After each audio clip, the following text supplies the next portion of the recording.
তখন কেউ কথাও শুনতে চাইতো না, ভয় পেত। রিয়ালিটি সবচেয়ে খারাপ লাগে কোথায় জানেন?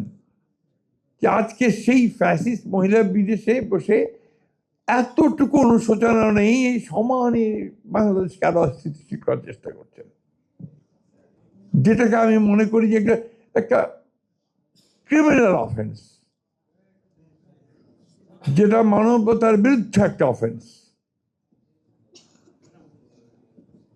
এই জিনিসগুলো থেকে যেন আমরা বেরিয়ে আসতে পারি।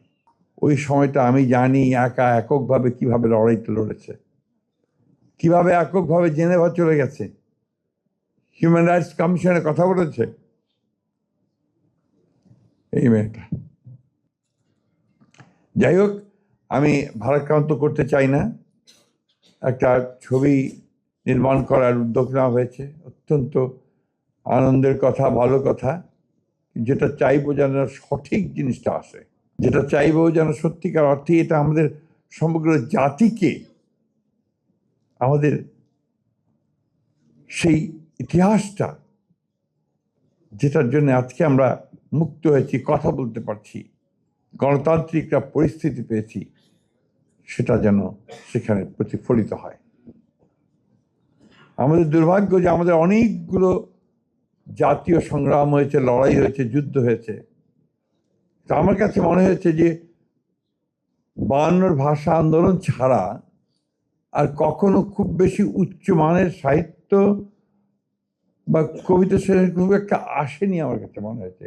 আমি জানি না শহীদ ভাই কি মনে করবেন, আমি সেভাবে আসেনি।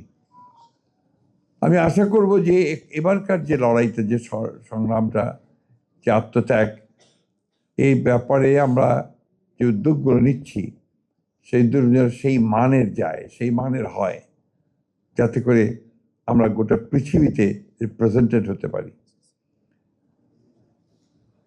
আমাদের মায়ের ডাকের যারা বাচ্চারা আছে অনেক বড় হয়ে গেছে,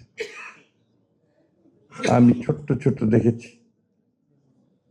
ছোটটা যখন আপনার এখানে দাঁড়িয়ে থাকতো, বিশ্রাম পেত না, চেয়ারের উপর দাঁড় করিয়ে দিতাম আমরা, ওখান থেকে সে বলতো আমি আমার বাবার হাত ধরে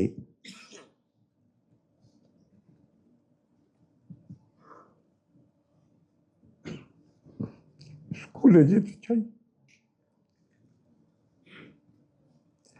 আমি খুব দুঃখিত, আমি এমনিতেই একটু আমার একটু ইমোশনাল, কিন্তু এই বিষয়গুলো আমি বলতে পারি না। আমাদেরকে যেন কখনো এই ধরনের বাচ্চাদের কথা শুনতে না হয়, ভবিষ্যতে আমরা যেন কখনো এই ধরনের কোনো পরিস্থিতি না পড়ি যেখানে আমার এই শিশুরা বলবে যে আমার বাবাকে হাত ধরে আমি স্কুলে যেতে চাই। কি ভয়াবহ! সব আমি বক্তব্য দীর্ঘ করবো না। আমি এই সারাটা সংগ্রামে যে হিরো সঞ্জিদা তুলি, যে আমাকে অনুপ্রেরণা জুগিয়েছে, তাকে আমি সবসময় স্মরণ করি, মনে করি, এবং তাকে সত্যিকার অর্থে আমি তাকে হিরো মনে করি। আমরা যেন বারবার মনে করি যে আমরা, আমাদের পেছনে এই ঘটনাগুলো ছিল।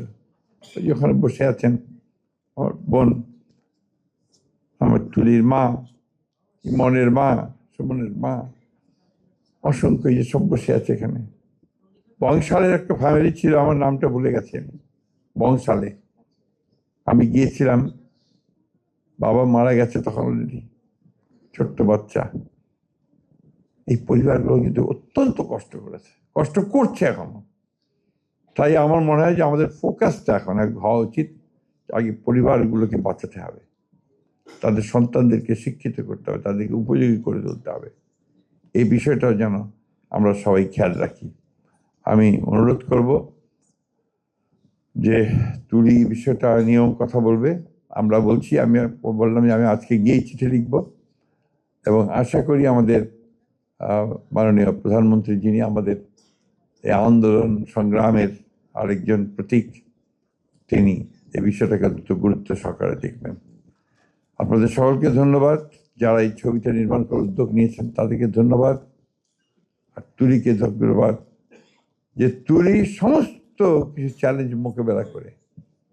আরেকটা দুঃখ আছে আমার, টুরি নির্বাচনে দাঁড়িয়েছিল, টুরি নির্বাচিত হতে পারেনি। আমি মনে করি এই কষ্ট, এই দুঃখ আমরা রাখবো কোথায়, কোথায় রাখবো? যে মেয়েটা